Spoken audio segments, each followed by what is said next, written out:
신용평가기관 S&P는 지난 4월에 미국의 신용 등급을 안정적에서 부정적으로 조정했습니다. 1941년 일본의 진주만 공습 이후 70년 만입니다. 또 하나, 미국 정부가 가진 현금이 애플사가 가진 현금보다 적다고 미국 언론이 조롱하듯 보도했습니다. 세계 최고의 경제 대국 미국의 살림이 어쩌다 이 지경까지 됐을까요?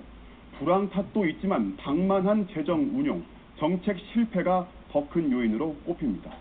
이호찬 기자가 설명해 드립니다. 지하철역에 에스컬레이터가 새로 생겼다. 지난달 미국 워싱턴 포스트 일면 머릿기사입니다. 워싱턴 지하철역 에스컬레이터의 5분의 1이 고장나 있는데 10여 년 만에 처음 교체했다 해서 대서특필한 겁니다. 그만큼 미국 정부가 돈이 없다는 겁니다. 미국의 국가 채무 14조 3천억 달러는 우리 돈으로 치면 무려 1경 5천조 원, 한 달 이자만 100조 원이 넘습니다. 이전 클린턴 행정부 때 어렵게 흑자를 만들어놨던 미국 정부의 재정은 부시 정권 때 빚이 크게 늘어나면서 적자로 돌아섰습니다. 특히 9.11 테러 이후 국방비가 2배로 늘었습니다.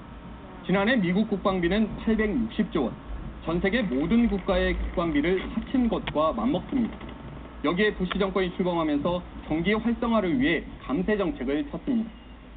소득세와 배당세 감세 정책으로 경기 부양이 이루어지는 듯 했으나 주택 버블이 붕괴되면서 금융경제와 실물경제 위기에 빠져들었습니다.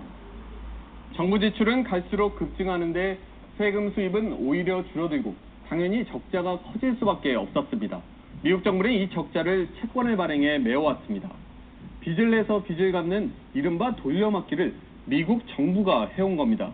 지난 1940년 이후 미국 정부는 법으로 정한 부채 상한선을 무려 70번 넘게 올려왔습니다. 미국은 망하지 않는다는 믿음. 여기에 미국 국채를 보유해 미국에 대한 정치적 영향력을 높여보려는 각국의 계산 때문에 찍어내는 족족 팔려나갔습니다. 국가 채무의 마지노선을 보통 국내 총생산 GDP의 90%라고 보는데요. 미국은 95%, 이미 그 선을 넘었습니다. MBC 뉴스 이호찬입니다. 미국이 디폴트 위기에서 벗어나긴 했지만 사실 급한 불만 끈 상태입니다. 고령화, 의료보험 확대, 테러와의 전쟁같이 정부 지출은 갈수록 커지는데 이 세금 같은 정부 수입이 늘지 않으면 빚은 더 쌓이게 됩니다.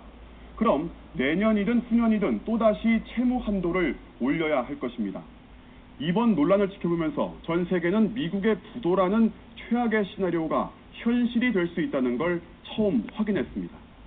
미국 경제의 불확실성, 미국의 신뢰 상실이 세계 경제를 위협하는 새로운 요인으로 등장했습니다. MBC 뉴스 왕중명입니다.